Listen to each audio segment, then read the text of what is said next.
Hello CUET aspirants. हम आपके सामने एक और सेशन लेके आए हैं रीडिंग कॉम्प्रिहेंशन का।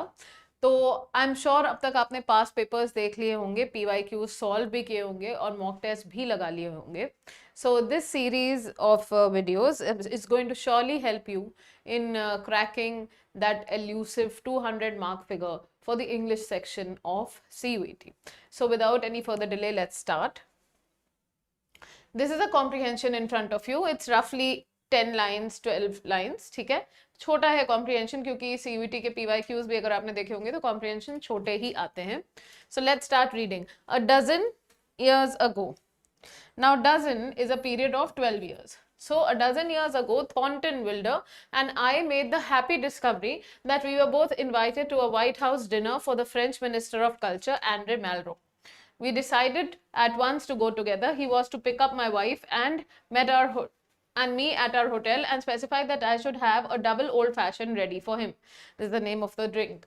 Thornton did justice to the drink. He also delighted my wife. She was nervous about the dress she was wearing, and he told her it reminded him of the black swan of Tasmania and was so graceful that it danced almost by itself. He illustrated, that is showed, in long, slow undulations. What are undulations? These are up and down movements.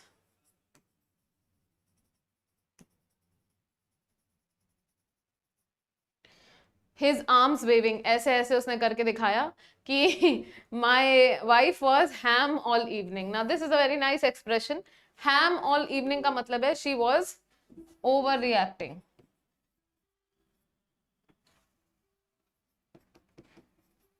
All evening. ठीक है. So this was our comprehension, and let us now have a look at the questions. There are two questions related to it. Here, the first question, very simple. What does happy mean in the expression happy discovery? तो यहाँ पर happy का क्या मतलब है? आपके हिसाब से क्या होना चाहिए? Fortunate, contented, optimistic, clever. जब आपको याद होगा इस पैसेज में शुरू में ही बोलता है I made the happy discovery. So यहाँ पर उसका आंसर होगा fortunate. So you'll see it depends on how you are using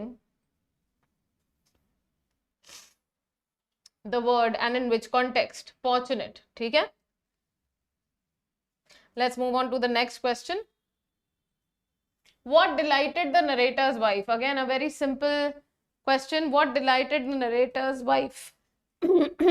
So obviously, बहुत ही simple है. The invitation to the White House, Wilder's compliment, the double old-fashioned drink, her excitement. What? So obviously, your answer, very simple, is going to be B, option 2, Wilder's compliment. Okay? Moving on to the next passage. So, if you are not scared of reading comprehension, if you have done sufficient practice for reading comprehension, then it is not that difficult. Right. So, we begin our next passage. The need for knowledge of the Constitution and its functions in the concrete of human nature is great. Just because the teacher's attitude to the subject matter is so different from that of the pupil, the teacher presents in actuality what the pupil represents only in posse. That means in future. So teacher के पास already वो knowledge होती है जो एक student को चाहिए होती है. ठीक है? That is, the teacher already knows the things which the student is only learning. Hence, the problem of the two is radically, pragmatically, quite different. When engaged in the direct act of teaching, the instructor needs to have subject matter at his fingers' ends. His attention should be upon the attitude and response of the pupil. To understand the latter in its interplay with the subject matter is his task. यहाँ पर letter कौन होता है? देखिए, farmer होता है जो subject की बात हमने पहले की हो. लैटर मतलब जिस सब्जेक्ट की बात हमने बाद में की हो. इस केस में लैटर कौन हो गया? Student. Student in its interplay with the subject is his task. कौन हो गया? टीचर. तो जब भी आप आरसी पढ़ते हैं तो ये बहुत क्लैरिटी के साथ पढ़ा करिए कि किसकी बात कब हो रही है. जबकि स्टूडेंट के दिमाग में नेचुरली क्या होना चाहिए? सिर्फ अपने ऊपर फोकस नहीं होना चाहिए, लेकिन स्टूडेंट का फोकस टॉपिक एट हैंड पे भी होना चाहिए. तो टीचर का फोकस होना चाहिए बच्चे पे कि वो कितना समझ पा रहा है, और बच्चे का फोकस होना चाहिए टॉपिक पे. or to state the same point in a somewhat different manner, the teacher should be occupied not with the subject matter in itself but in its interaction with the pupil's present needs. Pupil matlab student and capacities. Hence simple scholarship is not enough. तो इस तरह से उसने explain किया है कि केवल class में बोल के पढ़ाना काफी नहीं है. Teacher should interact with the student. Teacher के लिए जो कंटेंट, फॉर एग्जांपल मेरा ही एग्जांपल ले लीजिए, तो ये जो कंटेंट है, मुझे इसको पढ़ाने के लिए आपको इस समय पढ़ने की जरूरत नहीं है मुझे, लेकिन आपको आपका ध्यान होना चाहिए कंटेंट पे, मेरा ध्यान होना चाहिए कि आपको कितना समझ में आ रहा है. बेसिकली इस पूरे पैसेज में यही बोला गया है. एक चीज और है, देखिए सीयूईटी में जो आपके रीडिंग कॉम्प्रिहेंशन आते हैं करीब 200 वर्ड्स के, 250 वर्ड्स के होते हैं मैक्सिमम, और हर एक पैसेज में करीब 5-6 क्वेश्चन आते हैं. मैंने बहुत डिटेल में past year question paper solve कराया है और एक मॉक टेस्ट भी कराया है, पूरा सॉल्व कराया है, ऑल 50 क्वेश्चंस. लेकिन एक बात याद रखने वाली है कि इंग्लिश में सीयूईटी में आपको केवल 40 क्वेश्चंस अटेम्प्ट करने होते हैं out of 50. Correct. Reading comprehension specifically आपके ऐसे आते हैं कि आप एक रीडिंग में पूरा मैटर समझ सकते हैं और सारे क्वेश्चंस के लिए आपको दोबारा पैसेज पे जाने की जरूरत भी नहीं है. तो मैं वही कोशिश कर रही हूँ कि यहाँ पे भी आप वापस पैसेज पे ना जाएं. ठीक है. Now it can be inferred from the paragraph that, एक बहुत डिटेल वीडियो बनाई थी रीडिंग कॉम्प्रिहेंशन के बेसिक्स की, उसमें मैंने आपको बहुत क्लियरली समझाया है कि इन्फ्रेंस किसको कहते हैं. आइए इसमें देखते हैं. इन्फ्रेंस के लिए जो सबसे बड़ी चीज है जो हमको हमेशा याद रखनी है कि इन्फ्रेंस के लिए we have to quote the line. जैसे हम जो मान लीजिए हम ऑप्शन बी टिक करें तो हमको ये पता होना चाहिए कि पैसेज में ये कहां पर लिखा था, और लिखा जरूर होना चाहिए. ठीक है. So it can be inferred from the passage that simple scholarship is lopsided in its focus. Lopsided का मतलब होता है asymmetrical.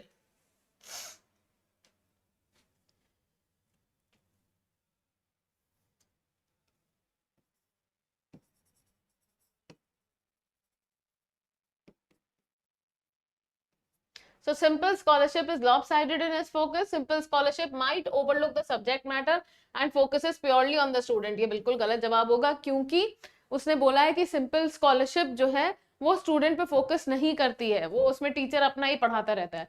Simple scholarship with a narrow focus might not place enough emphasis. ये बिल्कुल सही जवाब है. ठीक है. और एक ऑप्शन इसका और है, वो भी देखते हैं कि simple scholarship will always be lopsided. एक और पॉइंट आपको बताते हैं कि जब तक पैसेज में खुद से वर्ड्स लाइक ऑलवेज, नेवर, मतलब ये क्या है, ये दोनों एक्सट्रीम वर्ड्स हैं. तो आप इस बात से बहुत अवेयर रहिए कि जो एक्सट्रीम वर्ड्स होते हैं वो जो है अक्सर आपके आंसर नहीं होते जब तक कि पैसेज में खुद ही ऑथर ने बहुत एक्सट्रीम वर्ड्स ना यूज किए.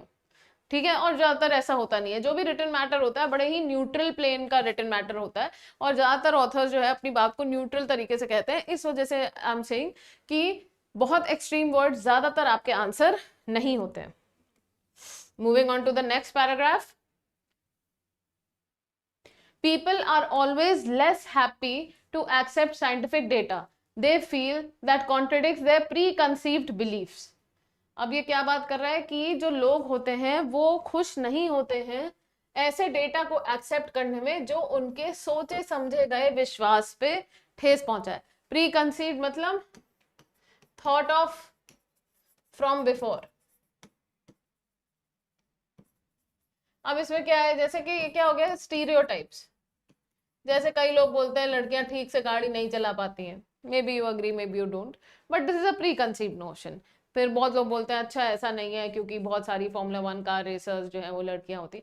तो सबकी अपनी अपनी सोच है. प्री कंसीव्ड नोशन का मतलब है सोची समझी बात जो आपके दिमाग में बसी हुई है.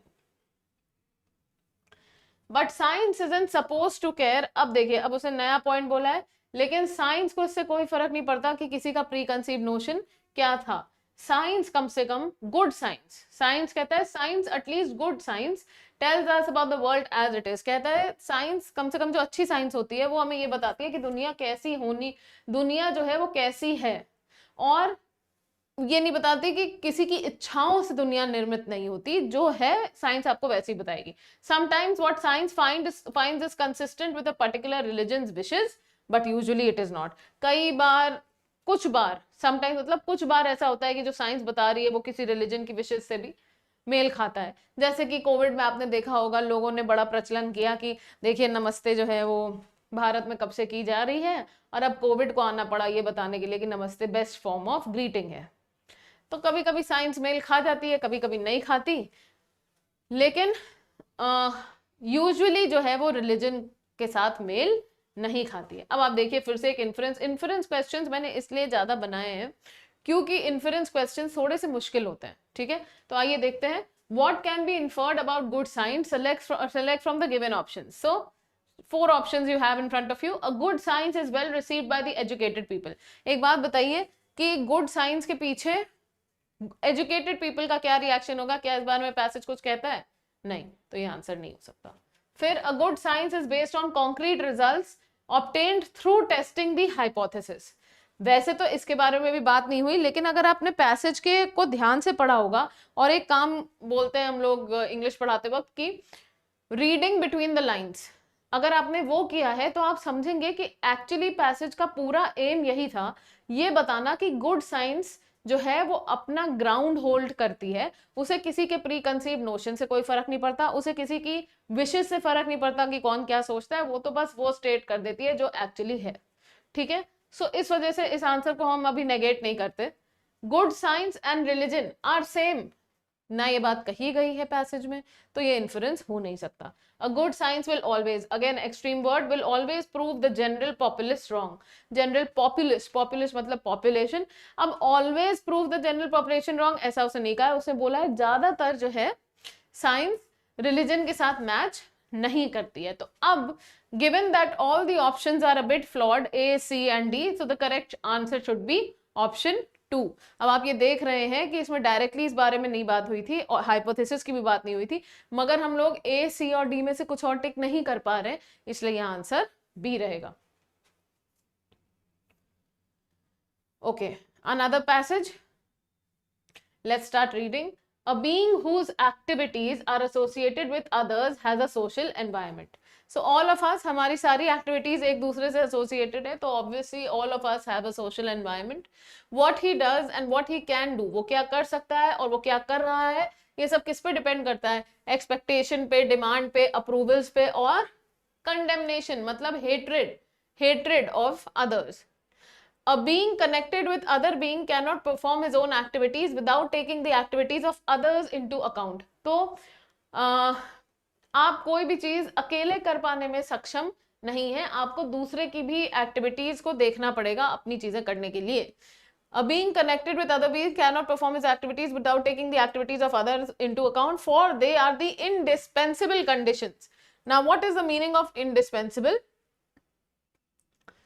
Most necessary. देखिए यहाँ पे इंडिस्पेंसिबल जो वर्ड है, डिस्पेंसिबल का मतलब होता है अवॉइडेबल, तो इनडिस्पेंसिबल क्या हो जाएगा? नॉट अवॉइडेबल, जिसको आप छोड़ के ना रह पाए।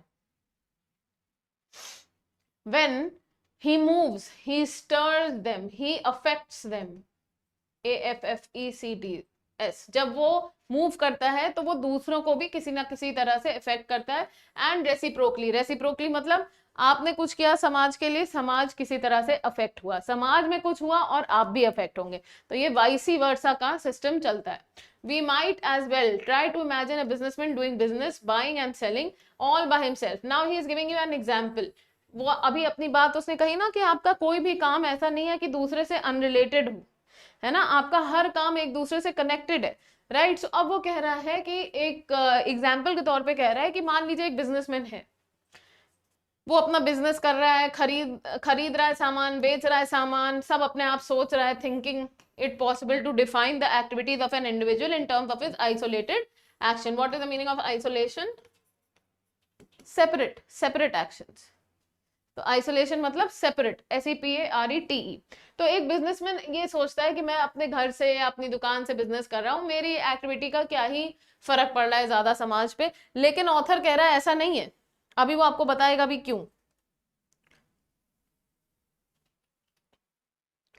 The manufacturer, moreover, second line, is as truly socially guided in his activities when he is laying plans in the privacy of his own counting house as he is when he is buying raw material or selling his finished goods. कह रहा है author कि लेकिन ये उस businessman की गलत फहमी होगी अगर उसे लगता है कि वो एक आइसोलेटेड एरिया में काम कर पाता है। क्यों? क्योंकि जब वो एक अपने घर में भी काउंटिंग कर रहा है चीजों की, या बेच रहा या मतलब अपना प्लान बना रहा है कि कैसे मुझे बिजनेस करना है, तब भी वो बाकी लोगों से कनेक्टेड है। उतना ही कनेक्टेड है जितना कि वो उस टाइम होता है जब वो अपना सामान बाइंग और सेलिंग कर रहा हो। देखिए, बाइंग और सेलिंग आपको किसी ह्यूमन से ही करनी पड़ेगी directly, right? Even if you are using Amazon, तो कंप्यूटर के दूसरे एंड पर ह्यूमन ही बैठा है अभी तक। ठीक है, तो कहीं ना कहीं आपका हर काम सोसाइटी से अफेक्ट होता है और इफेक्ट डालता भी है। फाइनली देखते हैं last line, thinking and feeling that have to do with action in association with others. Thinking and feeling that have to do with action in association with others is as much a social mode of behavior as is the most overt cooperative or hostile act. Most overt का क्या मतलब होता है? Most obvious, easily noticeable.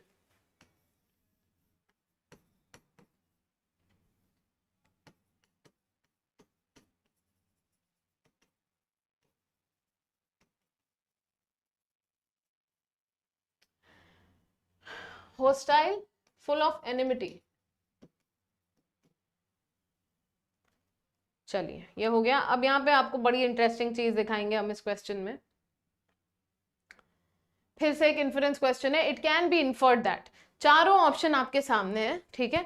और अब आपको ध्यान से ये समझ में आ जाना चाहिए कि इन चारों ऑप्शंस में से क्या आंसर होगा। पहला ऑप्शन कह रहा है, in our social world once thinking, feelings and actions can not stand in isolation to actions of others. ठीक है, फिर कहता है, अब अगर आप ए और सी ऑप्शन को देखें तो लगभग सेम है। In our social world thinking, feeling and actions of a person can not stand in isolation to those of others. ठीक है, क्या अंतर है? यहां पे ऑप्शन ए में उसने स्पेसिफाई कर दिया thinking, feeling and actions to actions of others, और ऑप्शन सी में उसने एक्शंस ही लिखा है टू दोज ऑफ अदर्स। तो क्योंकि दोज लिखा है यहाँ पे मतलब हो गया थिंकिंग, फीलिंग एंड एक्शंस, और क्योंकि एक्शन स्पेसिफाई कर दिया ऑप्शन ए में, तो इसका क्या मतलब हो गया? Only actions. ये दोनों में अंतर है। B. In our social world, thinking, feelings and actions of an individual are driven by motivations and thoughts of others. ये तो बिल्कुल गलत है। मोटिवेशन मान सकते थे, लेकिन दूसरों के थॉट से ड्रिवन नहीं होता है। ठीक है, फिर कहता है, in our social world thinking, feeling and actions of a single person are juxtapose. Juxtapose का मतलब होता है compare and contrasted retrospectively in the past with those of others. आप बताइए इसमें से सही आंसर क्या होगा? सही आंसर ऑप्शन सी है।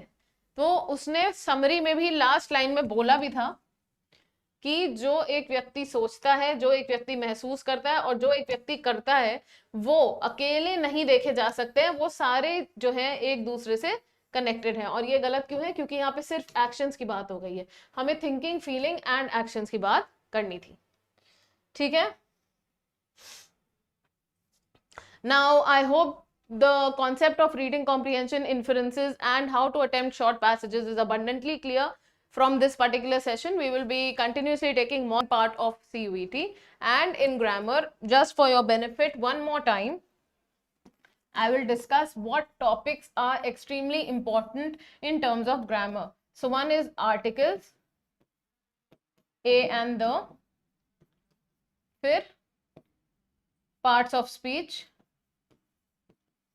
पार्ट्स ऑफ स्पीच में आपके सब आ जाएंगे, noun, adjective, adverb, pronoun, common noun, types of noun, उनका डिटेल, वर्ब्स का डिटेल। ठीक है, फिर बहुत सारे क्वेश्चंस आते हैं आपके एक्टिव एंड पैसिव स्पीच पे। ये पास्ट ईयर पेपर्स आपने देखे होंगे तो पता चला होगा आपको, एक्टिव एंड पैसिव स्पीच पे बहुत क्वेश्चंस आते हैं। Similarly direct and indirect speech पे। फिर आपके क्वेश्चंस आते हैं ग्रामर में, क्योंकि ग्रामर एक ऐसी चीज है जो आप 12th में भी पढ़ते हैं, तो ग्रामर के कुछ पार्ट जो आपने शायद मिस कर दिए हो। फिगर्स ऑफ स्पीच बहुत ही इंपॉर्टेंट है।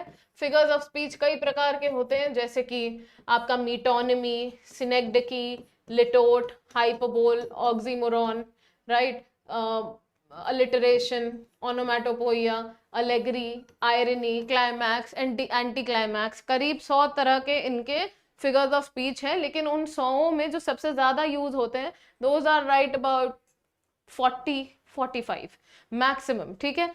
फिर आपके यहाँ एक सेक्शन आता है CUET में,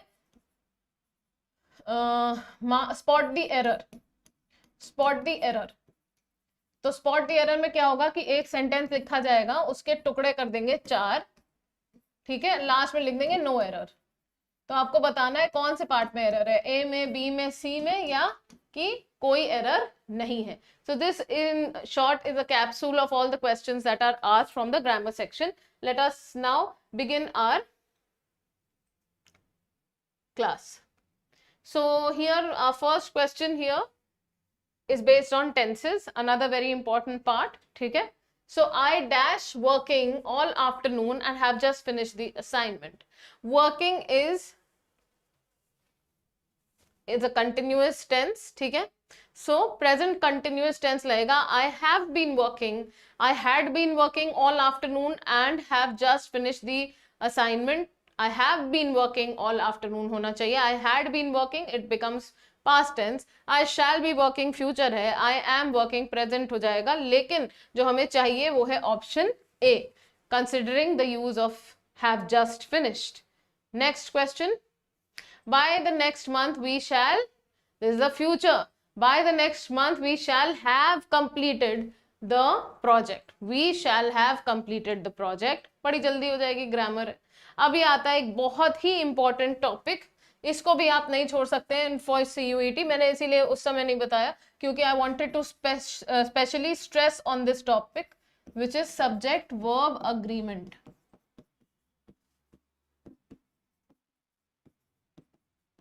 again this is a very important topic.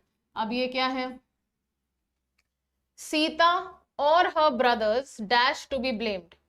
Sita और हर ब्रदर्स क्या लगेगा, is to be blamed, are to be blamed. तो देखिए यहाँ पे एक रूल होता है सब्जेक्ट वर्ब प्रेडिकेट का, सब्जेक्ट वर्ब अग्रीमेंट का, कि जो भी यहाँ पर लिखा है ब्लैंक के पास, जो भी प्रेपोजिशन के ब्लैंक के पास लिखा है, यदि तो वो प्लूरल है, ठीक है, तो सीता और हर ब्रदर्स, तब आपका प्लूरल लगेगा साथ में, ठीक है। तो सीता और her brothers are to be blamed. तो अगर ये होता, वैसे तो गलत इंग्लिश होती, लेकिन अगर होता ब्रदर्स और Sita is to be blamed, तो बहुत ही सिंपल है ये। नेक्स्ट चलते हैं।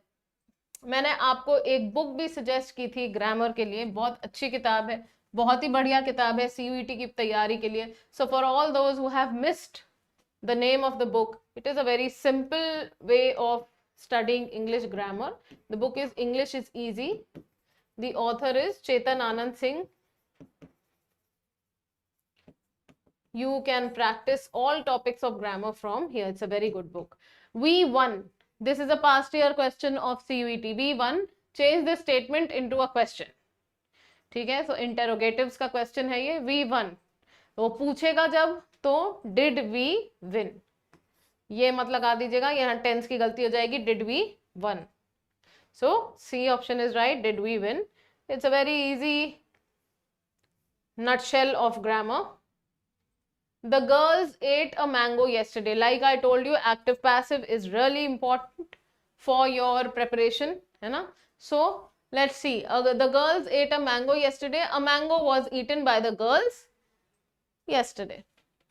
वैसे तो a mango was eaten by the girls a day ago भी लगा सकते हैं, बट क्योंकि ऑप्शन में yesterday ही लिखा हुआ है, so that is right. इसका रूल क्या है कि subject is going to change. इस सेंटेंस में the girl subject है, और अगर आप इसकी passive voice करेंगे तो mango subject हो जाएगा, so mango will come first. Okay, so this was a short, very short capsule of grammar. If you want a more detailed session on grammar, do comment on this video and I will be definitely getting a very detailed session on each topic of grammar.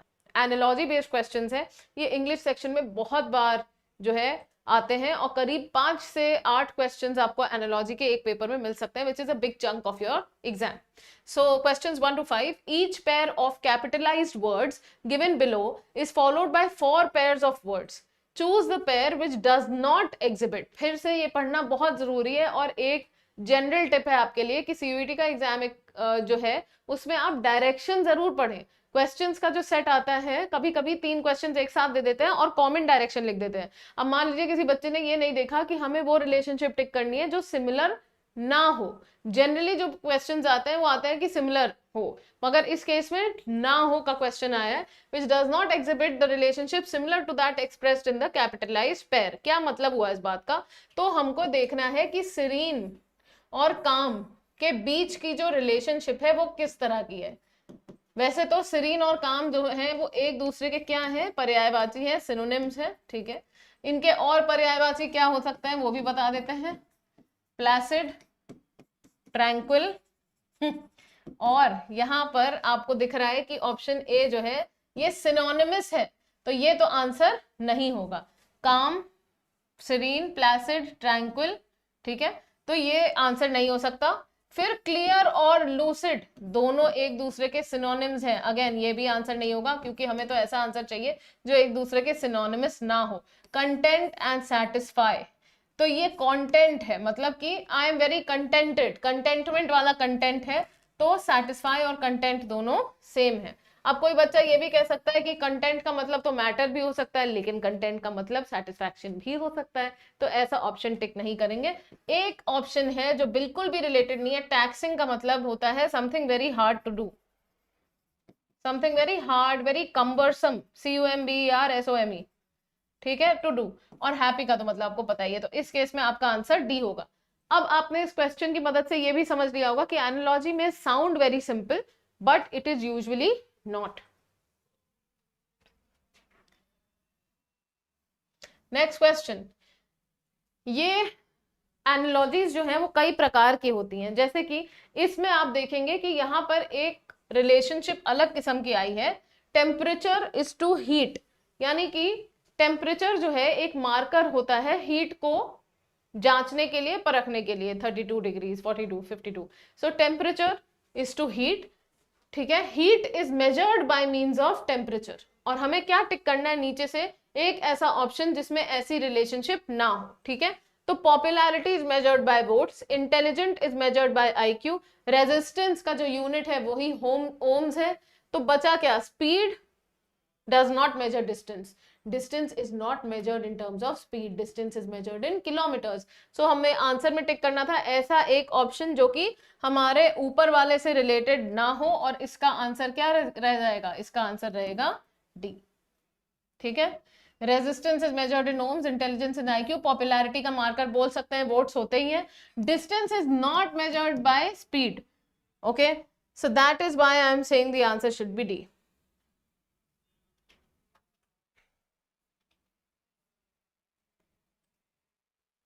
Then next question, progress is to backward. अब बिल्कुल antonym relationship दी हुई है, progress का मतलब होता है life में आगे बढ़ना, पीछे जाना दे रखा है, तो यानी एंटोनिम रिलेशनशिप है। इसका मतलब हमको यहां से एक ऐसी रिलेशनशिप ढूंढनी है जो एंटोनिमस ना हो। टेरर, सेफ एंटोनिम है, सिंपैथी और एम्पैथी जो है, रेवोल्यूशन, सबमिशन एंटोनिम है, रिफॉर्म, चेंज। अब बताइए इसमें क्या टिक करेंगे, प्रोग्रेस और backward, sympathy, empathy, reform brings change, लेकिन हमें एंटोनिम रिलेशनशिप ना हो वो चाहिए। सो जितना सिनोनिम हो उतना अच्छा है, इसलिए सिंपैथी और एम्पैथी, ठीक है। Reform is also a synonym for change, लेकिन रिफॉर्म में जो सिनोनिम है रिफॉर्म का, वो मीनिंग जो है रिफॉर्म की होता है एक पेटिशन फॉर चेंज, ठीक है। और सिंपैथी और एम्पैथी में जो है क्या फर्क रहता है कि सिंपैथी, एक बात और इसमें ध्यान देने की है, मैं आपको फिर से ये बता दूं कि प्रोग्रेस और बैकवर्ड कैसी रिलेशनशिप है, एंटोनिम है, ठीक है। टेरर और सेफ एंटोनिम है, सीधे सीधे। रेवोल्यूशन और सबमिशन एंटोनिम, पता है क्यों है, रेवोल्यूशन का मतलब होता है विरोध करना, और सबमिशन का मतलब होता है घुटने टेक देना, to give in to the orders, basically it means obedience, ठीक है। अब हमारी चॉइस देखिए बड़ी इंटरेस्टिंग है, एक वर्ड क्या है, सिंपैथी, सिंपैथी मतलब सहानुभूति, और उसके साथ लिखा है एम्पैथी। एम्पैथी जो है it is not an exact synonym of sympathy, empathy का मतलब होता है हायर डिग्री ऑफ सिंपैथी, इसका एक छोटा सा उदाहरण भी देते हैं आपको कि क्यों जो है ये क्वेश्चन थोड़ा सा ट्रिकी है। सिंपैथी जो है इसका मतलब होता है सिर्फ सहानुभूति। मान लीजिए आप बहुत कड़ी धूप में रिक्शे से जा रहे हैं और आपको रिक्शे वाले को देख के दया आ गई कि उसको कितना ज्यादा बोझ सहन करके वो आपको ले जाता है, तो आपने उसे 20 रुपए की जगह 40 रुपए दे दिए, that is sympathy. Empathy is 1 degree higher, ठीक है। So that is why I am saying it is not an exact synonym. अब बात जब इतनी क्लोज आ जाएगी तो फिर हमको वर्ड्स की बारीकी में भी जाना पड़ेगा। एम्पैथी का मतलब क्या होता है कि you are doing something which is higher than the emotion of sympathy. Empathy का मतलब हो गया कि वही सेम सिनेरियो है, बहुत कड़ी धूप है, रिक्शे वाला आपको कैरी अराउंड कर रहा है और आपको आ जाती है बहुत दया, और आप रिक्शे वाले से कह देते हैं तुम रिक्शे पे बैठ जाओ मैं रिक्शा खींचता हूँ। दया के ही फॉर्म है लेकिन इंटेंसिटी एम्पैथी की ज्यादा होती है, ठीक है। अब एक और इंटरेस्टिंग बात, क्योंकि सिंपैथी की हायर डिग्री एम्पैथी है तो ये एग्जैक्ट सिनोनिम्स नहीं है रिलेशनशिप एंटोनोमिस नहीं है इसकी भी।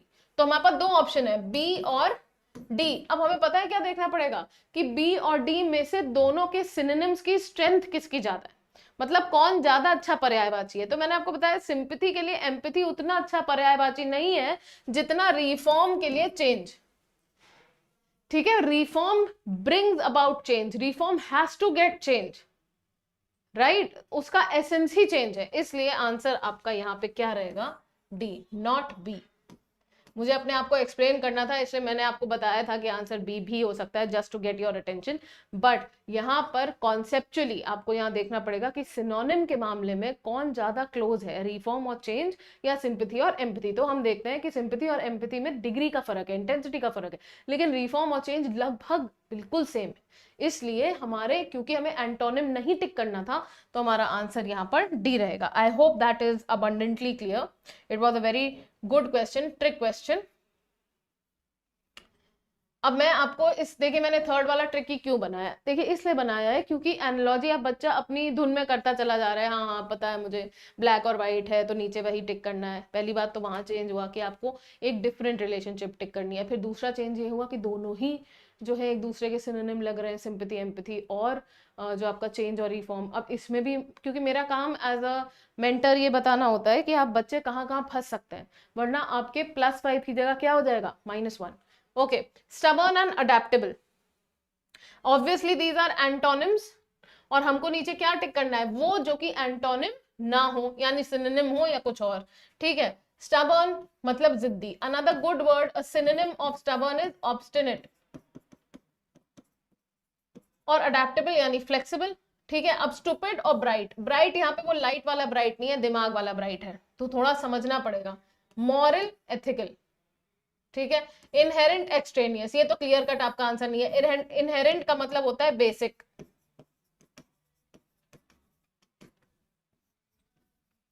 इनहेरेंट का मतलब होता है समथिंग विच इज हेरिडिटरी, ऐसे समझिए तो ज्यादा क्लियर रहेगा। और एक्सट्रेनियस का मतलब होता है एक्सटर्नल, ठीक है। तो black hair, getting black hair in a child is inherent quality, is an inherent quality, but the how the child performs in school is an extraneous quality, external factors पे dependent है। फिर friend और enemy, तो friend और enemy भी एक दूसरे के ऑपोजिट हो गए, स्टूपिड और ब्राइट भी एक दूसरे के ऑपोजिट हो गए, इनहेरेंट और एक्सट्रेनियस भी एक दूसरे के ऑपोजिट हो गए। और इसमें क्योंकि एक ऑपोजिट रिलेशनशिप थी तो हमें एक सिनोनिमस रिलेशनशिप चाहिए, तो हमारा आंसर हो जाएगा B, moral is to ethical. Ethical concerns, moral concern सैद्धांतिक तौर पे क्या आप कौन से मॉरल प्रिंसिपल्स में बिलीव करते हैं, वहां से आता है। छोटे ही क्वेश्चन होते हैं, ज्यादा टाइम लगता नहीं है एनालॉजी में, बट सबसे पहला स्टेप एनालॉजी का, अब मैं आपको एंड में सबसे क्लियर कर दूं कि एनालॉजी कैसे लगाते हैं। सबसे पहले तो आपको पेपर में ऊपर लिखे गए डायरेक्शन को बहुत ध्यान से पढ़ना है कि मुझे सिमिलर रिलेशनशिप करना है टिक, कि मुझे डिफरेंट रिलेशनशिप टिक करनी है। दूसरी चीज, आपको जो यहाँ पे रिलेशनशिप दी हुई है पेरेंट रिलेशनशिप, इसको बहुत अच्छे से देखना है कि इन दो शब्दों के बीच में रिश्ता क्या है। उसके बाद आपको ऑप्शन के बीच में से जो रिलेशनशिप पॉसिबल हो उनको समझना है, ठीक है। तो क्लिप्स और पेपर के बीच में क्या होगा रिलेशनशिप, क्लिप्स बाइंड पेपर। अब यहाँ ना तो एंटोनिम रिलेशनशिप है ना सिनोनिम रिलेशनशिप है, अलग ही रिलेशनशिप है। जैसे टेम्परेचर और हीट वाले में भी मेजर का फर्क था, heat is measured by temperature, तो इस तरह से सेम इधर भी है, क्लिप्स बाइंड पेपर या paper is bound by clips. तो यहां हमको वो चाहिए जिसको कोई चीज बांधे, और ये वो चीजें हैं जो इनको बांधती हैं। कोई भी ऐसी रिलेशनशिप वाला अगर ऑप्शन ना मिले वही आपका आंसर है। थ्रेड और बीड्स, बीड्स मतलब छोटे छोटे ऐसे गोले, उनके ऊपर उनको कौन बाइंड करता है? थ्रेड, तो ये आंसर नहीं हो सकता। Bricks are bound by cement, एक ब्रिक और दूसरी ब्रिक के बीच का जोड़ कौन है? सीमेंट, तो ये भी आंसर नहीं हो सकता। बाल जो है उनको कौन बाइंड करता है? रिबन, ये भी आंसर नहीं हो सकता। बचा क्या? Bag is to vegetables. अब जरा ध्यान से सोचिए कि बैग वेजिटेबल्स को बांधता नहीं है, कैरी करता है। जैसे आप धनिया की गड्डी लाए तो उसे बांधता तो रबर बैंड है ना, या थ्रेड, बैग नहीं बांधता है। पर देखिए क्वेश्चन कितना बढ़िया बना है। So I hope establishing the relationship between words. अब ये कई तरह के होते हैं। एनालॉजी आपको कलेक्टिव नाउन की भी मिल जाएगी, जैसे pride is to lions as. अब नीचे आपको वो कलेक्टिव नाउन, ये कलेक्टिव नाउन है और ये ऑब्जेक्ट है, shoal of fishes, parliament of owls, इस तरह के। तो ये भी आपको कलेक्टिव नाउन में मिल जाएगा। सिंगुलर प्लूरल की भी रिलेशनशिप हो सकती है, कलर की भी रिलेशनशिप हो सकती है, ब्लैक एंड व्हाइट। आपके फिगर्स ऑफ स्पीच की भी रिलेशनशिप होती है, जैसे सेंटेंस दे दिया और उसकी फिगर ऑफ स्पीच दे दी, वैसा ही कुछ नीचे। हालांकि अभी ये बहुत ही इनोवेटिव हो जाएगा सीयूईटी के लिए, मगर रिलेशनशिप कई प्रकार की हो सकती है, not just antonym and synonym. फिर मैंने आपको अभी दिखाया ये बाइंड वाली, तो इस तरह की। जैसे और फिर ऐसा भी हो सकता है, radar is to aeroplane as propeller is to ship, direction वाली। Very interesting topic for CUET English section, the rearrangement of sentences. अब ये जो रीअरेंजमेंट ऑफ सेंटेंसेस है, ये भी हमारे पास कई तरह से पूछा जाता है। ये रीअरेंजमेंट ऑफ सेंटेंसेस बड़ा ही आसान टॉपिक है सीयूईटी का, और आपको एक पेपर में करीब 3 क्वेश्चंस इस तरह के मिल सकते हैं। अब इसमें क्या होगा, एक ही सेंटेंस को इन्होंने टुकड़े करके लिख दिया है, ठीक है, लेकिन यहाँ पर एक टिप भी इन्वॉल्व है कि रीअरेंजमेंट करते वक्त ज्यादा आप एंथुजियास्टिक होके यहां पर शुरू ना कर दीजिए, नीचे ऑप्शन को जरूर देखिए, क्योंकि ऑप्शन ही आपको बता देगा कि क्या आंसर है। बहुत ही सिंपल है, सीधे आप सी डी ए बी इसमें चेक करिए कि आप किससे सेंटेंस शुरू कर सकते हैं। जैसे हम एक एक ऑप्शन करते जाएंगे। C A D S, been done for gold. अब एक बात बताओ, क्या ये कभी स्टार्टिंग सेंटेंस हो सकता है किसी का? नहीं। बिन डन फॉर गोल्ड कैसे शुरू कर देंगे आप इससे? तो ये तो आंसर नहीं होगा। D B C A, that have been done, ये और गलत है, ठीक है। दैट हैव बीन डन से शुरुआत कैसे हो सकती है? दैट के पहले तो कुछ आना जरूरी है ना। फिर A C B D, on earth have not the noblest deed been done for gold that have been done. On earth have not been done for gold, ये देख रहे हैं आप, on earth have not been done for gold. On earth क्या, पता नहीं। तो अब हमारे पास बचा क्या? ऑप्शन डी, यही आंसर होना चाहिए। द नोबलेस्ट डीड्स, यहां से शुरू हो सकता है sentence. That have been done, अब देख रहे हैं आप, दैट डिफाइन हो गया ना द नोबलेस्ट डीड से। On earth, that have been done on earth have not been done for gold. That is absolutely right. That's a very easy type of question. लेकिन पता है प्रॉब्लम क्या है? आपको रीअरेंजमेंट ऑफ सेंटेंसेस 12th तक तो पढ़ाया जाता नहीं है, ना ही आपके किसी एग्जाम में आता है। तो ये एक जब पहली बार देखता है ना बच्चा एग्जाम में, ये तब वो घबरा जाता है। और इसके कई सारे प्रकार होते हैं जो थोड़े टफ होते हैं, ठीक है। बट सीयूईटी में जनरली इसी टाइप के आते हैं। और सिर्फ और भी बहुत डिफरेंट रूल्स हैं पैराजंबल के, ठीक है। ये बहुत शॉर्ट सेशंस है, तो मैं आपको बहुत ज्यादा डिटेल में रूल्स नहीं बता पाऊंगी, लेकिन कम से कम 10 रूल्स होते हैं पैराजंबल को कैसे आप ढूंढते हैं और करते हैं। जैसे जेनेरिक टू स्पेसिफिक, पहले बड़े मुद्दे की बात करता है, फिर धीमे धीमे धीमे छोटी प्रॉब्लम पे आता है। फिर प्रोनाउंस का यूसेज होता है, तो पहले पूरा नाम लेता है, फिर फर्स्ट नेम लेता है, फिर ही और शी से बात करता है। ऐसे बहुत सारे फंडे हैं। फिर रीअरेंजमेंट फिर से करते हैं, यहीं से चेक करते हैं। BDCA हो सकता है, ऑफ दिस मंथ वी, बिल्कुल शुरू नहीं हो सकता यहाँ से sentence. DABC, to own new house, ये टू ओन न्यू हाउस, फिर लगाता है ए, शैल हैव शिफ्टेड, कोई सेंस नहीं है। CBAD, by the end of this month, यहां से हो सकता है। सी से शुरू करते हैं, by the end of this month we shall have shifted to our, oh नहीं है, to own new house, to our new house, हो सकता है। लेकिन एक बार डी भी चेक करते हैं। D A, shall have shifted, यहां से सेंटेंस शुरू नहीं हो सकता, तो obviously it is C. By the end of this month we would have shifted to our new house. By the end of this month we shall have shifted to our new house, correct. अब हम चलते हैं थोड़े different type के।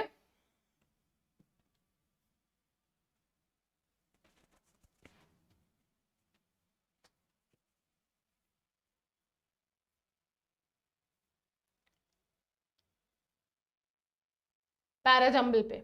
अभी तक हमने देखा कि जो भी पैराजंबल था वो एक ही सेंटेंस के कुछ टुकड़े थे, करेक्ट, लेकिन ये एक एग्जाम्पल है जहां पर हर सेंटेंस अपने आप में कंप्लीट है, फाइन। और ये बड़ा इजी एग्जाम्पल मैंने आपको इसीलिए दिया है ताकि आपको सिर्फ पैटर्न बता सकूं। देखिए पूरी डिटेल क्लास ले पाना भी तो पॉसिबल नहीं है, तो अभी सिर्फ आपको एक टेस्ट दे रहे हैं कि क्या क्या पूछा जा सकता है आपके पैराजंबल के सिलसिले में, और इंडिविजुअली हर टॉपिक को बहुत डिटेल में आपको पढ़ाया डेफिनेटली जाएगा। सो इसमें क्या है, एक एक सेंटेंस है, बड़ा आसान है। अब आप देखिए यहाँ पे 1 से शुरू करते हैं। 1, Rani fills the form to the dance show. फिर 2, a talent hunt show is looking for classical dancers like Rani. एक बात बताओ, पहले ये बताओगे ना टैलेंट हंट शो ढूंढ रहा है डांसर, फिर ही तो वो फॉर्म भरेगी, तो इसलिए ये सीक्वेंस सही नहीं है। 2 3 4 5 1, अ talent hunt show is looking for classical dancers like Rani, Rani is called for auditions. पहले बीच में फॉर्म भी तो भरना चाहिए भैया, 2 1 3 होना चाहिए ना सीक्वेंस। अब आप ये देखिए बड़ी इंटरेस्टिंग बात, 2 1 3 एक ही ऑप्शन में, लाइकलीहुड क्या है, यही सही आंसर है। इसीलिए आपको कोचिंग की जरूरत पड़ती है, क्योंकि जिस क्वेश्चन में बच्चा 3 मिनट लगेगा आपने उसे कुछ सेकंडों में कर लिया। Isn't it true? तो 2 1 3 का वाला सबसे पहले डी ऑप्शन देख लेते हैं। 4, Rani is a train Bharatanatyam dancer. 2 1 3 हमें पता है ये करेक्ट सीक्वेंस है। और 5, रानी गेट सिलेक्टेड। अब बताओ सी देखने की कोई जरूरत है? कोई जरूरत नहीं, आगे चलते हैं। अब देखिए यहां पर थोड़ी हमारी दिक्कत जो है वो गहरा जाएगी, क्योंकि ये आ गए हैं बड़े बड़े सेंटेंसेस, ठीक है। So these are huge sentences, fine. And I am trying कि आपके ऑप्शंस जो हैं वो एक ही स्क्रीन पे आए, बट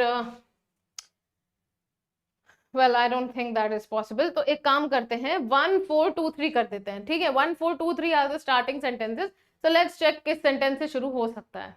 तो scientist have for the first time manage to,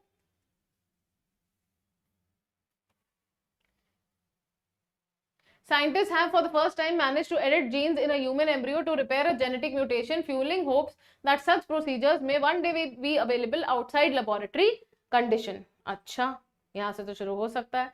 4th वाला देखते हैं, इट इज कॉज्ड, ये सेंटेंस शुरू नहीं हो सकता। इसका मतलब हमारा कौन सा ऑप्शन रिजेक्ट हो गया? ऑप्शन 2, क्योंकि 4 से सेंटेंस ये कोई भी पैराग्राफ आपका शुरू नहीं हो सकता। 2 वाले सेंटेंस से देखते हैं, the cardiac disease causes sudden death in otherwise healthy young athletes and affects almost, यहां से भी शुरू हो सकता है। और 3 वाला लास्ट ऑप्शन देख लेते हैं, 3 वाला, correcting the mutation in the gene would not only ensure that the child is healthy but also prevents transmission of the mutation to future generation.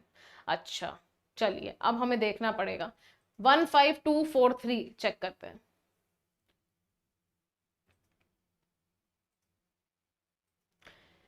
तो ये हो गया outside laboratory conditions. In results announced in Nature scientist fixed a mutation that thickens the heart muscle, a condition called as hypertrophic cardiomyopathy. फिर 2, the cardiac disease causes sudden death in otherwise healthy young athletes and affects about 1 in 500 people overall. फिर 4, it is caused by a mutation in a particular gene and a child will suffer from the condition even if it inherits only one copy of the mutated gene.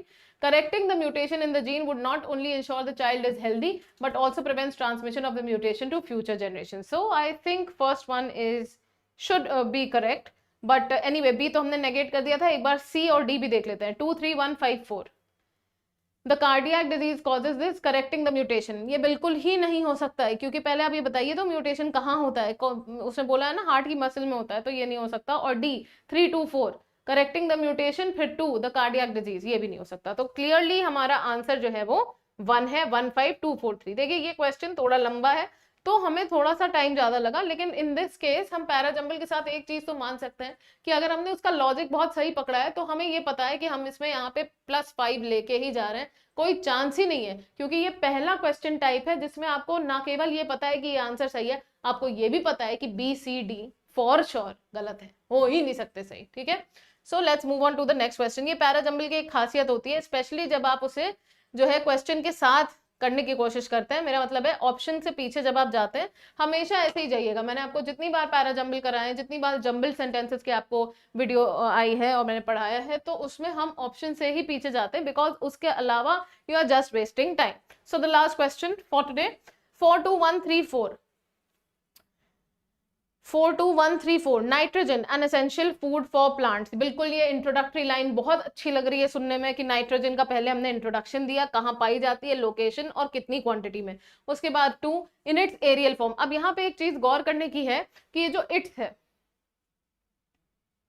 ये जो ITS it's लिखा हुआ है, ये it's किसी चीज को denote करना चाहिए, यानी कि 2 ऑप्शन से हमारा आंसर शुरू नहीं हो सकता, क्योंकि इट्स नीड्स अ सब्जेक्ट। इसका मतलब 4 जो है वो 2 के पहले ही आएगा हर बार। अब हम यहाँ देखते हैं जल्दी से कि कोई ऑप्शन 1 से तो नहीं शुरू हो रहा, सॉरी 2 से तो नहीं शुरू हो रहा इन इट्स एरियल फॉर्म। अगर 2 से शुरू हो रहा है तो हम उसे रिजेक्ट कर सकते हैं। ठीक है, तो सी बिल्कुल गलत है, सी किसी सूरत में आंसर नहीं होगा। अब हमें चेक करने की जरूरत नहीं है।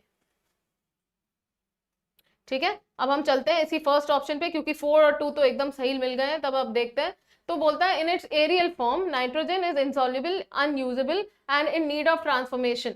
फिर इसके बाद हमने लगाया option 1, before plants can take life from atmosphere nitrogen must. अब आप देखिए कनेक्ट, देखिए कि हवा में जो नाइट्रोजन है वो इनसॉल्युबल है, अनयूजेबल है, और उसे यूज कर पाने के लिए ट्रांसफॉर्मेशन होना पड़ेगा। बिल्कुल सही मैच कर रहा है एक एक ऑप्शन।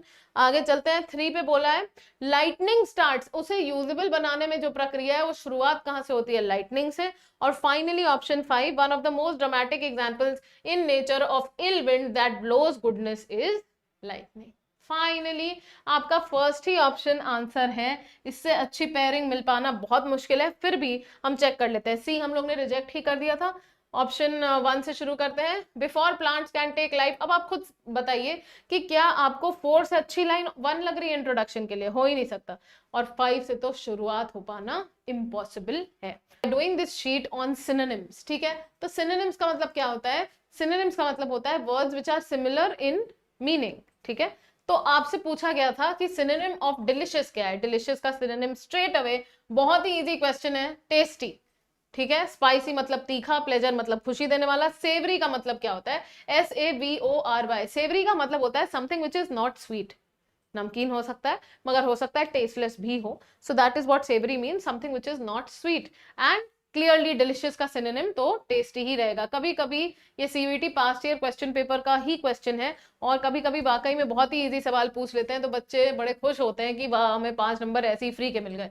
सिनोनिम ऑफ स्क्वालिड, अब देखिए हर चीज जो है दुनिया में आसान नहीं होती है, इसी तरह से तो कहीं उन्होंने डिलिशियस पूछा, आप रेंज देखिए कितनी वास्ट है। ये भी CVT के पास्ट ईयर क्वेश्चन पेपर का ही क्वेश्चन है। स्क्वालिड का मतलब होता है डर्टी एंड अनप्लेजेंट,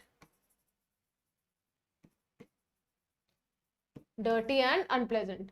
ब्राइट का मतलब होता है चमक, क्लियर, लूसिड। स्टेराइल मतलब without any bacteria. Synonym of squalid क्या रहेगा, सिनोनिम ऑफ स्क्वालिड देखिए muddy.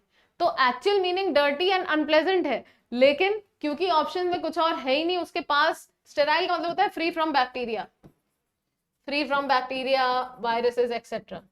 Dettol make surfaces sterile, सो मडी। ठीक है, अब हमें अगर मीनिंग पता है तो ये चीज बड़ी आसान है, अगर मीनिंग नहीं पता है तो हम इस क्वेश्चन में शायद 1 नंबर लूज कर देंगे।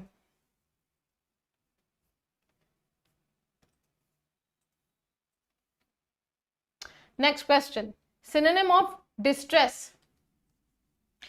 सिनोनिम ऑफ डिस्ट्रेस, चलिए देखते हैं। डिस्ट्रेस का मतलब होता है problem, panic, sadness, gloom, and the synonym is anguish. Same meaning, deep hurt. Okay, blessings आपको पता ही है, pleasure पता ही है। euphoria, euphoria is a feeling of happiness। एक पुराने टाइम में यूफोरिया बैंड भी था, फीलिंग ऑफ हैप्पीनेस। चलिए बड़े जल्दी हो जाते हैं ये। सिनोनिम एंटोनिम पता है तो आंसर बहुत इजी है, नहीं तो फिर छोड़ना पड़ेगा। सिनोनिम ऑफ प्रिडिक्ट, प्रिडिक्ट का मतलब क्या होता है, फोरटेल, फोरकास्ट। तो I have already given you the answer, it is right. Predict मतलब tell from before, foretell, predict. Then give reference call, it is very simple. And the last question is what is the synonym of tyrant. तो देखिए I have tried to keep it as a healthy mix of questions, because first 2 were past year questions, the rest we have made. तो अब इसमें tyrant होते कौन लोग हैं, पहले तो ये देखिए। Tyrant is a dictator, authoritarian, अपनी जो चलाता है, दूसरों की बिल्कुल नहीं सुनता, जैसे Kim Jong Un is a tyrant North Korea में जो है, even China PM is a tyrant. और फिर despot, this is the word. Dictator, authoritarian person, tyrant. King, minister, aristocrat is a nobleman. पहले की किंग्स कोर्ट में हुआ करते थे नोबलमैन, एरिस्टोक्रेट. ठीक है, तो ये सब जो है बड़े आसान सिनोनिम्स आपके लिए थे. दिस इज जस्ट लाइक आप रेस्टोरेंट में जाते हैं ना, छोटा सा स्नैक से शुरू करते हैं, ये वैसी चीजें हैं. आपको ये सिखाने के लिए है कि देखिए कितने आसान क्वेश्चंस आते हैं, but all you need is practice. और हर स्लॉट के क्वेश्चंस क्योंकि अलग होते हैं तो हम कोई रिस्क नहीं ले सकते ये सोच के कि हर बार आसान आएगा. वी डोंट नो, कभी कभी मॉडरेट भी आ सकता है. तो इस वजह से सारी ऑल राउंड तैयारी करना बहुत जरूरी है. If you need to score good marks, if you want to score good marks in the English section for CUET. And I hope आप सबने सिलेबस के वीडियो देख लिया होगा. सबसे पहले सिलेबस का, फिर स्टडी प्लान का, फिर मैंने आपको बहुत डिटेल में समझाया है कि जितने भी इंग्लिश के टॉपिक्स हैं उनमें कितने क्या, जैसे आरसी से कितने क्वेश्चंस एक्सपेक्टेड है ऑन दी. मैंने किया है खुद एनालिसिस पीवाईक्यू का, और उससे मैंने आपको पूरी समरी बना के चार्ट ड्रॉ करके दिया हुआ है वीडियोस में. तो देखकर जरूर उसका स्क्रीनशॉट अपने पास रखिए, अपनी टेबल के सामने रखिए. तो कम से कम इंग्लिश में आपको सोचने की जरूरत नहीं पड़ेगी. आप बस जाएंगे, पेपर देंगे, फुल मार्क्स लेके आ जाएंगे. Word substitution.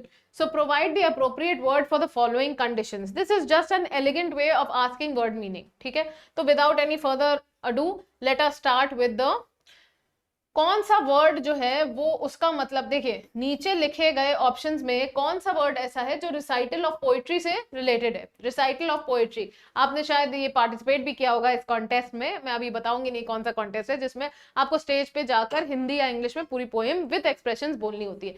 तो उसको क्या बोलते हैं, अब तो बाकी बच्चों को भी समझ में आ गया होगा. उसको बोलते हैं एलोक्यूशन.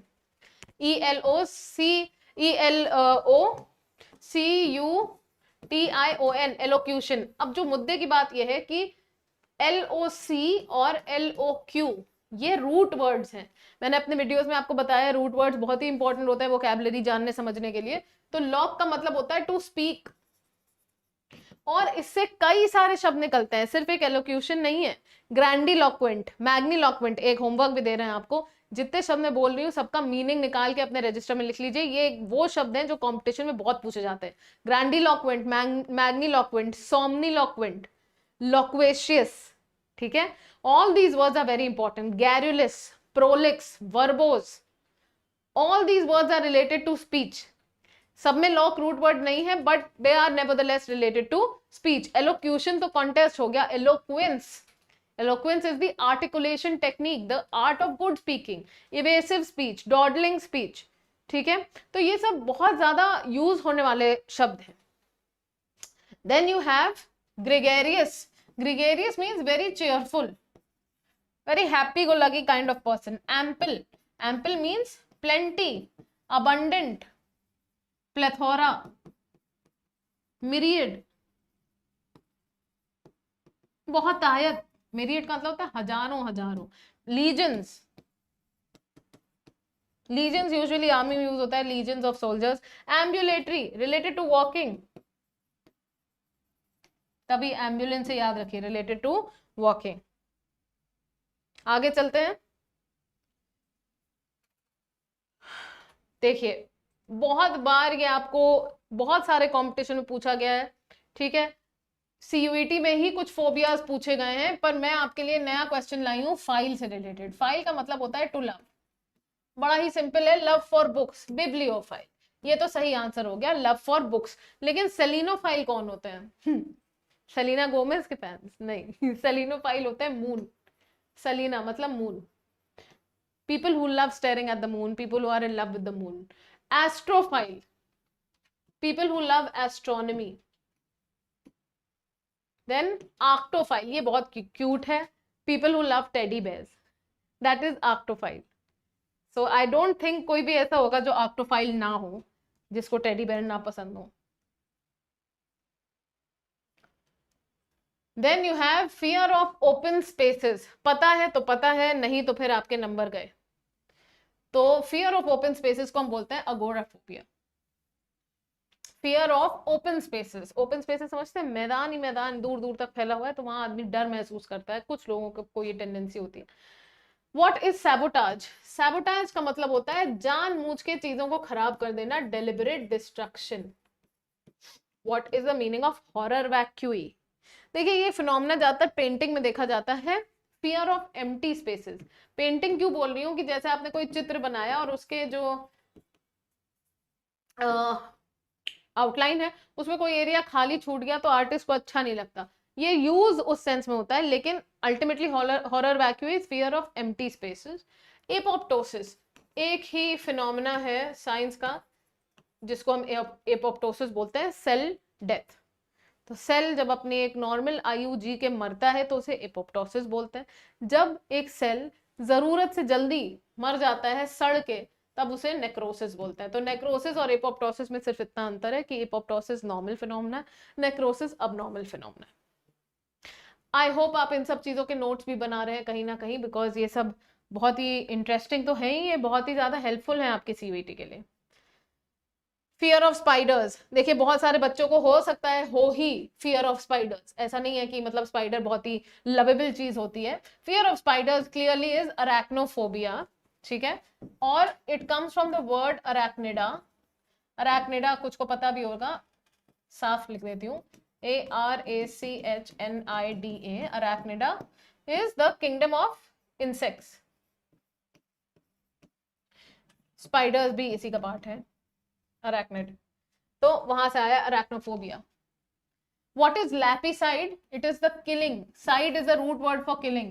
तो killing of pets. Anthropology, study of, logy है ना, it means study, study of human population, culture, society, etc. Exigency, urgency, मतलब होता है अर्जेंसी, इमरजेंसी,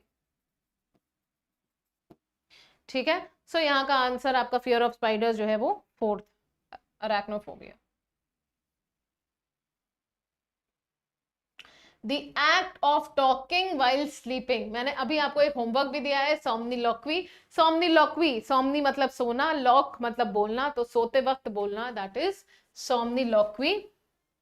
और यहाँ पर ऑलरेडी अरैक्निडा लिखा हुआ है, ठीक है। इसके बाद हम आते हैं सेलेस्टियल, मतलब heavenly, planets are celestial bodies, supernatural,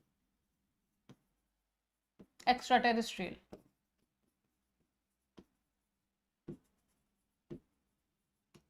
TERREST, sepulchres, stone, coffin, tabut. This is a very interesting topic and something that had been requested a lot of times from us, which is figures of speech. तो आपने शायद figures of speech के बारे में पहले सुना होगा, लेकिन क्लास 12 में इतनी डिटेल में फिगर्स ऑफ स्पीच आता नहीं है जितना CUET में आता है।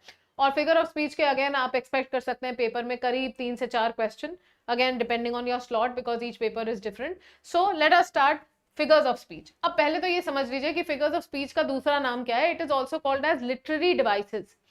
क्यों इजाद हुआ था फिगर्स ऑफ स्पीच का? वो इसलिए क्योंकि जो है चीजों को बहुत इंटरेस्टिंग बनाने के लिए। एक ये बोलना है कि जो है बाहर मौसम बहुत गर्म हो रहा है, और एक ये बोलना है कि ऐसा लग रहा है तंदूर में चले गए हैं, दोनों में बहुत फर्क है। तो figures of speech make things very interesting and let us see how did they do that.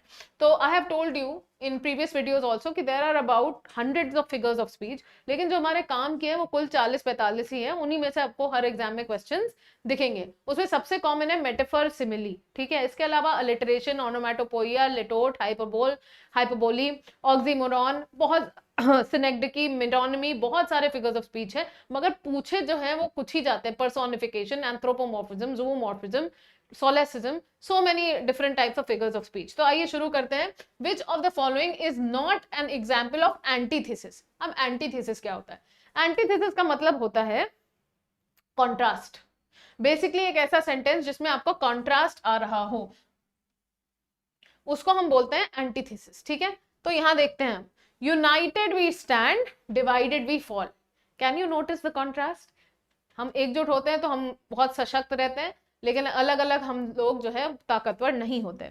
To err is human, to forgive is divine. We look for light but all is darkness. अब यहां देखिए जरा, united we stand, divided we fall, to err is human, यानी गलत काम करना तो आदमी की पहचान है, और उसको माफ कर देना भगवान की पहचान है। वी लुक फॉर लाइट, हम लाइट ढूंढते रहते हैं, हम प्रकाश ढूंढते रहते हैं, लेकिन हर तरफ सिर्फ अंधेरा हाथ लगता है। ये तीनों जो हैं वो एंटीथेसिस के एग्जाम्पल हैं। इस बहाने से आपने एंटीथेसिस भी समझ लिया क्या होता है और आपका क्वेश्चन भी सॉल्व हो गया। Let there be light, this is no antithesis, इसमें कोई कॉन्ट्रास्ट नहीं है। तो शुरू के 3 कॉन्ट्रास्ट है और लास्ट वाला आपका आंसर है, क्योंकि हमने पूछा था which of the following is not an example of antithesis. अब which of the following is an example of oxymoron. बहुत ही इंटरेस्टिंग होता है। ऑक्सीमोरॉन का मतलब होता है दो ऑपोजिट मीनिंग के शब्द एक साथ यूज किए जाएं। जैसे कि कई सारे लोग इसे ऑक्सीमोरॉन मानते हैं, हैप्पीली मैरिड, लोग कहते हैं ऐसा पॉसिबल होता नहीं है, ठीक है।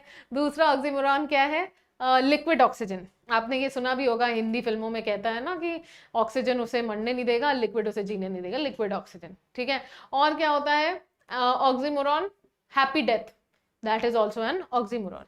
Late us see which of the following is an example of oxymoron. He is the wisest fool of them all.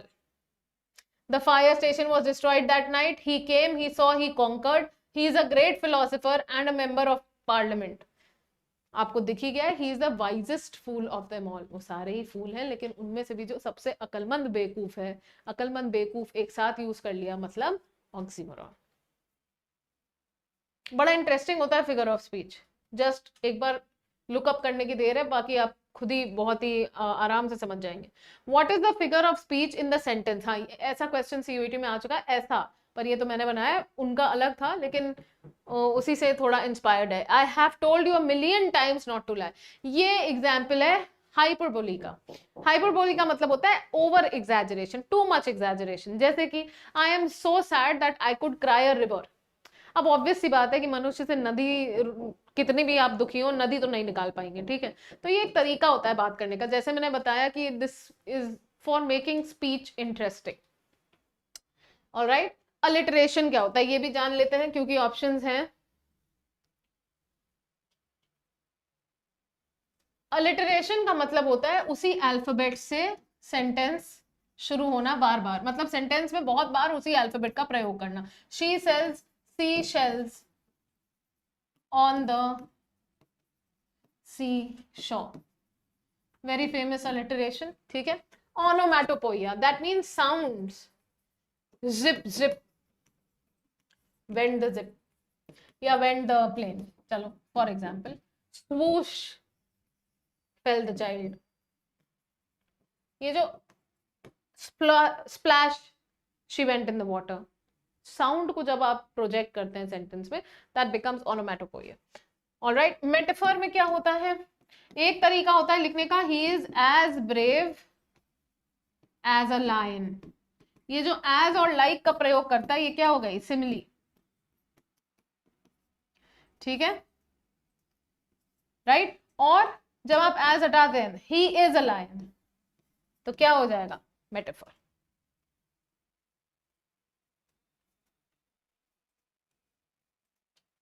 Now what is the figure of speech in the sentence below? Let the floods clap their hands. अब आप ये बताइए कि floods जो हैं क्या उनके हाथ होते हैं, नहीं। तो this becomes a personification. You are attributing living characteristics to a non-living object, that becomes personification. Let the floods clap their hand, personification. तो अब simile बता दिया आपको, metaphor बता दिया आपको, pun क्या होता है, what is pun?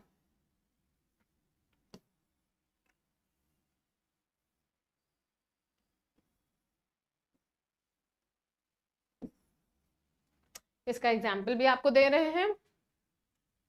I am a cobbler, cobbler समझते हैं, तो जूते ठीक करता है। I am a cobbler, I should really improve my writing, right. फिर से लिखते हैं, I am a cobbler, a mender of soles, pun intended. कई बार आपने सुना होगा, बोला जाता है पन अनइंटेंडेड, यहाँ में लिखा है pun intended. I am a cobbler, a mender of soles, तो यहाँ SOLES वाला सोल्स है, ये कौन सा हो गया, जूते का सोल, ठीक है। मगर SOUL भी तो सोल होता है, तो हमारा कहने का मतलब है, पन का मतलब होता है डबल मीनिंग बात कही गई है, ठीक है। मतलब वो कहना ये चाह रहा है कि मैं जूते मेंड करता हूं, लेकिन हमें समझ में क्या आ रहा है कि वो आत्माओं को भी मेंड करता है, और मैंने लिखा है पन इंटेंडेड, मतलब जो आप समझ रहे हैं वो सही है। तो ये होता है, मतलब पन का मतलब डबल मीनिंग। और क्या, आई वर्क विथ ऑल, AWL वाला ऑल, मगर ये ALL की तरह भी साउंड कर रहा है, होमोफोन है। It is sounding same but having different meaning. Homonym क्या होता है, it sounds different but has same meaning. तो I work with awl, AWL मतलब वो जो औजार होता है कॉबलर का, जिससे वो जूता सीता है, दैट इज दी ऑल, या जिसपे जो जो स्टील का होता है जिसपे वो रख के जूता मेंड करता है ना, और उसको ऑल बोलते हैं। और L शेप्ड स्टील इंस्ट्रूमेंट, और ये क्या हो गया ALL, I work with all. तो दोनों मतलब निकल रहे हैं, अगेन पन ये होता है डबल मीनिंग। आखिरी question, what is the figure of speech in the sentence below? Okay, it is the same sentence but यहाँ पे options different है। Again I wanted to tell you कि जो है what a different kind of a question I wanted to bring.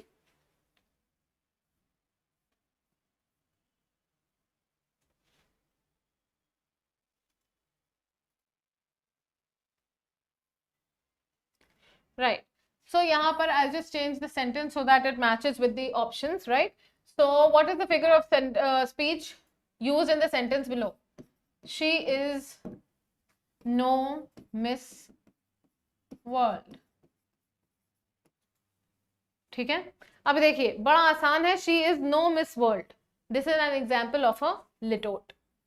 ठीक है, तो यहां पर आप देखिए she is no Miss World, ये क्या बोलना चाह रहा है, वो बोलना चाह रहा है शी इज ओके लुकिंग और शी इज नॉट ब्यूटिफुल। ठीक, और मे बी वो बोलना चाह रहा है शी इज अगली। ठीक है, तो इस केस में आप ये मान के चलिए कि लिटोट का मतलब होता है कि you don't directly say the thing but you negate the extreme quality of that thing and therefore you are saying she is no Miss World. That means you are saying basically that she is not good looking, she is basically average और even worse than that. तो this is a way of saying. जैसे और क्या example है, she is no Einstein, मतलब कहना क्या चाह रहा है, she is stupid. Okay, so that is where litotes are given, you negate the extreme quality, she is no Shakespeare, matlab she is not good at literature, that is the way litotes are formulated. Now what is the euphemism? You means good, phemism means saying. So good way to say a phrase, for example I'll give you an example of euphemism जैसे कि मान लीजिए बड़े कुछ जीवन में बहुत sad या एम्बैरेसिंग मोमेंट्स हो सकते हैं जहां पर आपको बहुत स्ट्रेट फॉरवर्ड बात आप करें तो ये अच्छा नहीं माना जाएगा, एटिकेट्स के खिलाफ हो जाएगा। जैसे मान लीजिए आप किसी की डेथ में गए, किसी की फॉर एग्जांपल दादी एक्सपायर हो गई हैं, तो आप अपने फ्रेंड से ये तो नहीं पूछेंगे कब मरी, that is a very blatant and wrong way of asking. So you at that position in some delicate situations you use good sayings और good phrases like when did your grandmother go to meet the maker. Now meet the maker is a euphemism. क्यों? Meet the maker, meet God. तो instead of saying कि भाई कब मरी, कैसे मर गई, मरना मरना बार बार बोलना भी नहीं अच्छा लगता, तो meet the maker मतलब when did she leave her body. ठीक है, आयरनी क्या होती है, जैसे एक सेंटेंस आपको देते हैं आयरनी के एग्जाम्पल में, the poor died in their cardboard castles. देखिए जरा कितना प्यारा यूज है आयरनी का, भाई गरीब आदमी के कोई कासल होता है क्या, कोई महल होता है, नहीं, लेकिन उसने लिखा क्या है, कार्डबोर्ड कासल। अब ये ऑक्सीमोरॉन नहीं है, क्योंकि कार्डबोर्ड कासल हो सकता है, ऑक्सीमोरॉन मैंने बोला था कॉन्ट्रास्ट सिचुएशन, तो कासल का कॉन्ट्रास्ट तो स्लम हुआ ना, स्लम कासल, तब ऑक्सीमोरॉन होता। लेकिन इस केस में ये आयरॉनिक है, आयरॉनिक मतलब सरकास्टिक है, मतलब जो हम एक्सपेक्ट नहीं करते। It is such an irony that a person who printed notes died for lack of money. एक व्यक्ति जो कि नोट छापता है, जिसके घर में मशीन लगी नोट छापने की, वो इस वजह से मरा क्योंकि उसके पास पैसे नहीं थे। ये आयरनी है। समझे आप? अगेन जो हम एक्सपेक्ट करते हैं उससे कुछ कॉन्ट्ररी हो जाता है तो उसे आयरोनिकल कहते हैं। सरकाजम भी बहुत क्लोज है आयरनी के, लेकिन थोड़ा सा अंतर है। सरकास्टिक का मतलब होता है एक टॉन्ट कसना, तंज कसना है, टॉन्ट देना, दूसरे को चिढ़ाना, ठीक है। You are eating as if you have an elephant tied to your stomach, ये आयरनी नहीं हुई, लेकिन ये मजाक है, एक टॉन्ट है, एक कॉमेंट है, ठीक है। So that is sarcasm. So with this we come to the end of your session on figures of speech. Idioms मतलब मुहावरे, और मुहावरों के साथ एक चीज है कि अगर आपने एक बार इन्हें पढ़ रखा है या मीनिंग सुन रखा है तो आप डेफिनेटली सही ऑप्शन आराम से टिक कर पाएंगे। सो ब्लैक शीप, अ ब्लैक शीप, क्या मतलब होता है अ ब्लैक शीप का? अ ब्लैक शीप का मतलब होता है a person who brings shame to his family.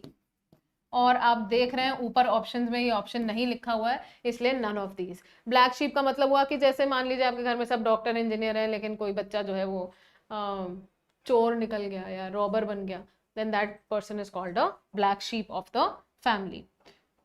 बहुत जल्दी इडियम्स हो जाते हैं क्योंकि मीनिंग बहुत क्लियर रहता है। अ मैन ऑफ स्ट्रॉ, घास का बना हुआ आदमी।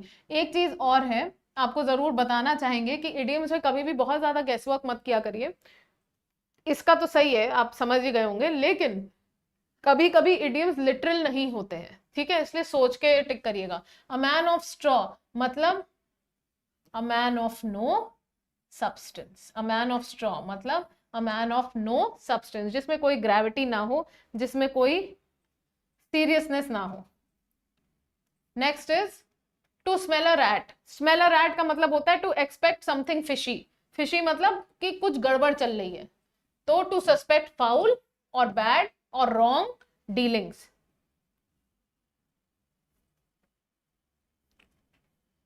To play second fiddle, to play second fiddle, it means to support the role and view of another person. Supporting character में रहना, उसको हम कहते हैं to play second fiddle, to support the role and view of other person.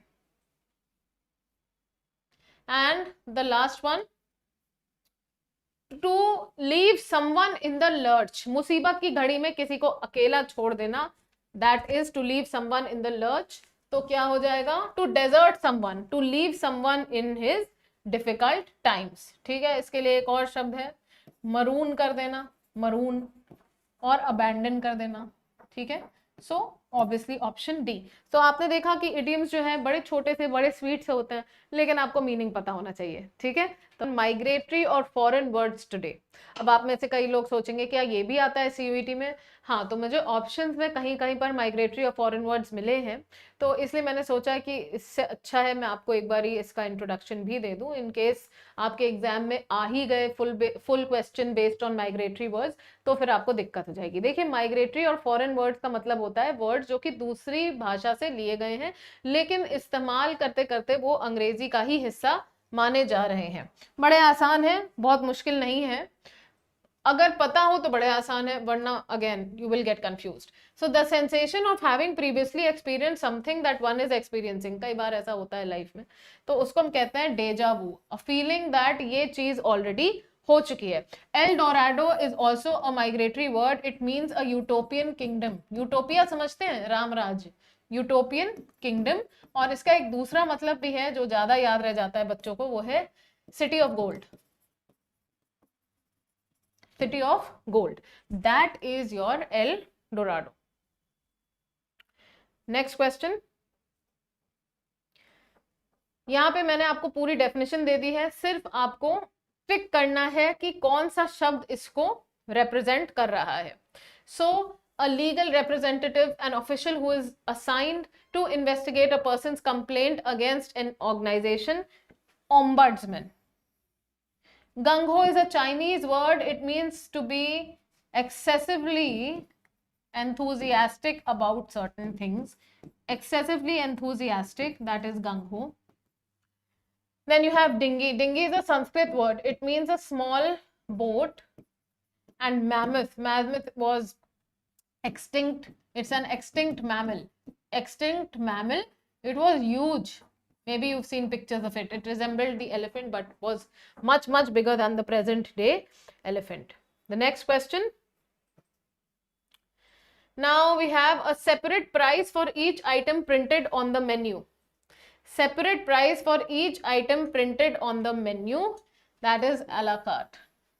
ठीक है, a la carte. Al fresco means in open air.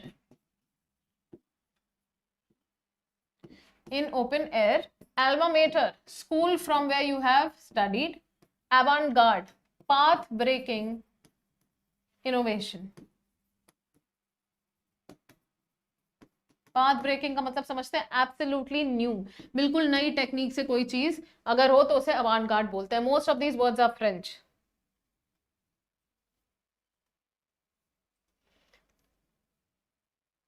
Okay, next question. Rapid intensive attack, originally used to describe sudden military offensives. This is a German word, blitzkrieg. Blitzkrieg is the answer for this particular question. Definition is written above. Bonafide. Bonafide का मतलब होता है in good faith. Malified का मतलब in bad faith or with bad intention. Bonafide. Genuine.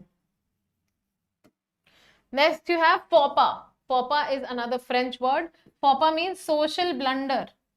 ऐसी बात social forum पे बोल दी है जो कि दिक्कत में डाल देगी. और इसका एक और शब्द होता है बड़ा अच्छा, गैफे. गैफ बोलते हैं वैसे, गैफे, GAFFE. नेक्स्ट वर्ड यहीं पर है, मैं थोड़ा इसको ऊपर कर दूं. C'est la vie, again a French phrase. You mean when somebody says c'est la vie, it means such is life. अब आपको such is life से क्या ही समझ में आएगा, मतलब the nature of life is like that. जैसे कि किसी के साथ बहुत बुरा हो गया है ना, तो लोग कहते नहीं सहानुभूति में, अरे यार जिंदगी है, चलता रहता है, ऐसा होता रहता है, तो such is life.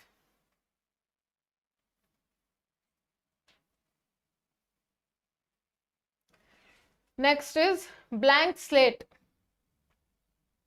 Blank slate usually बच्चों के दिमाग को कहा जाता है जब वो पैदा होते हैं, तो दैट इज ब्लैंक स्लेट. मतलब कि आप उस पर जो चाहे वो इंप्रेशन डाल सकते हैं, कच्ची मिट्टी टाइप्स. तो ये आंसर क्या रहेगा आपका, tabula rasa. That is absolutely right. बहुत सारे और यहाँ पर वर्ड्स हैं जिनके थोड़ा सा हमको एक्सप्लेन करना पड़ेगा. Lingua franca, French word, again it means the common language और language of the masses. Status quo, normal condition या current state of affairs.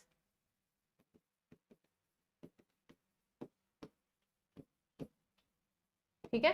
Next you have tabula rasa, जो मैंने आपको बताई दिया. Terra firma, it means firm ground.